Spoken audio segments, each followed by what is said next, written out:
ദൈവനാമത്തിന് മഹത്വം ഉണ്ടായിരിക്കട്ടെ.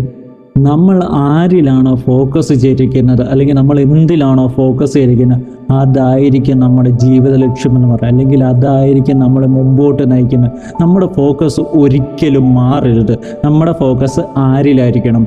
നമ്മുടെ ഫോക്കസ് കർത്താവായ യേശു ക്രിസ്തുവിലായിരിക്കണം. എബ്രായ ലേഖനം 12-ാം അധ്യായം 1-2 വാക്യങ്ങളിൽ ഇപ്രകാരം പറയുന്നു: ആകയാൽ നാമും സാക്ഷികളുടെ ഇത്ര വലിയൊരു സമൂഹം നമുക്ക് ചുറ്റും നൽകിയിരിക്കുന്നത് കൊണ്ട് സകല ഭാരവും മുറുകെ പറ്റുന്ന പാപവും വിട്ട് നമുക്ക് മുമ്പിൽ വെച്ചിരിക്കുന്ന ഓട്ടം സ്ഥിരതയോടെ ഓടുക.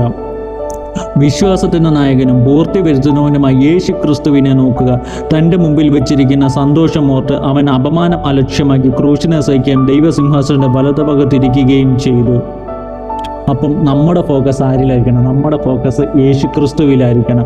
യേശു ക്രിസ്തു ആയിരിക്കണം നമ്മുടെ ഫോക്കസ് എന്ന് പറയുന്നത്. നമ്മുടെ ഫോക്കസ് എന്നാ പറയുന്നത്? കടഭാരത്തിലാണോ? നമ്മുടെ ഫോക്കസ് കൂട്ടുകാരിലാണോ? നമ്മുടെ ഫോക്കസ് വീട്ടിലെ ചില സാഹചര്യങ്ങളിലാണോ? നമ്മുടെ ഫോക്കസ് ജോലി മേഖലയിൽ എന്നാ പറയുന്നത് അവിടുത്തെ ഈ പ്രഷറിലും അവിടുത്തെ ടാർഗറ്റ്സിലും ഒക്കെയാണോ? എങ്കിൽ നമ്മുടെ ഫോക്കസ് അത് മാറ്റണം. നമ്മുടെ ഫോക്കസ് യേശു ക്രിസ്തുവിലേക്ക് നമ്മുടെ ഫോക്കസ് കൊടുത്തു കഴിയുമ്പോൾ യേശു ക്രിസ്തു നമ്മളെ എല്ലാത്തിലും വിജയോത്സവമാക്കി വഴി നടത്തുന്നത്. നമ്മുടെ ഫോക്കസ് എവിടെ തെറ്റിപ്പോകുന്നു അവിടെ പിശാച് നമ്മളെ പിടിച്ച് ഒലയ്ക്കാൻ തുടങ്ങും. അവിടെ അവന് ഒരു ലൂപ്പ് ഹോൾ ഉണ്ടാക്കുകയാണ് ചെയ്യുന്നത്.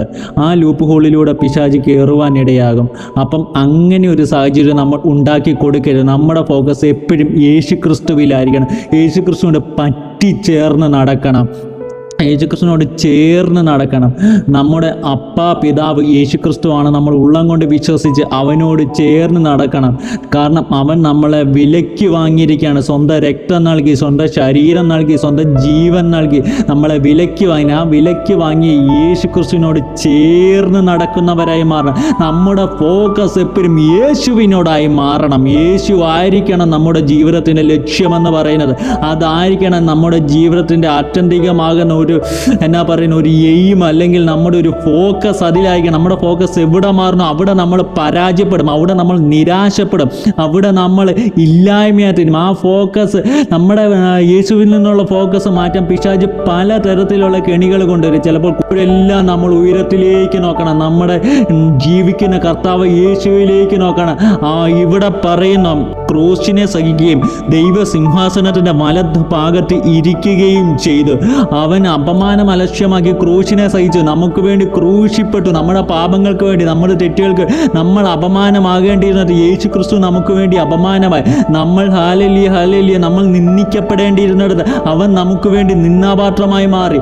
അത്രയും നമുക്ക് വേണ്ടി ചെയ്ത് സ്വന്തം ശരീരവും സ്വന്തം രക്തവും അവസാന തുള്ളി രക്തം വരെ നമുക്ക് ഊറ്റിത്തന്ന് ഇന്ന് വരെ ഈ ലോകത്തിലെ ഡോക്ടർമാർക്ക് കണ്ടുപിടിക്കാൻ പറ്റാത്ത ഒരു കാര്യമേ ഉള്ളൂ, ഒരു മരുന്നേ ഉള്ളൂ. ഇന്ന് പാപങ്ങളുടെ പരിഹാരത്തിനായിട്ടുള്ള മരുന്ന് ഇന്ന് വരെ കണ്ടുപിടിച്ചിട്ട്, എന്നാൽ അതിനുള്ള മരുന്ന് കണ്ടുപിടിച്ച് ഒരുവനുണ്ട്, അതാണ് എൻ്റെ യേശു ക്രിസ്തു. ആ യേശു ക്രിസ്തുവിനെ നമ്മൾ സ്ഥിരതയോടെ നോക്കുക. നമ്മൾ മുമ്പോട്ട് നോക്കി ആ യേശുവിനെ ഫോക്കസ് ആക്കി മുമ്പോട്ട് പോയാൽ നമ്മുടെ ജീവിതത്തിൽ സന്തോഷമുണ്ടാകും, നമ്മുടെ ജീവിതത്തിൽ സമാധാനമുണ്ടാകും, നമ്മുടെ ജീവിതത്തിൽ ധൈര്യമുണ്ടാകും.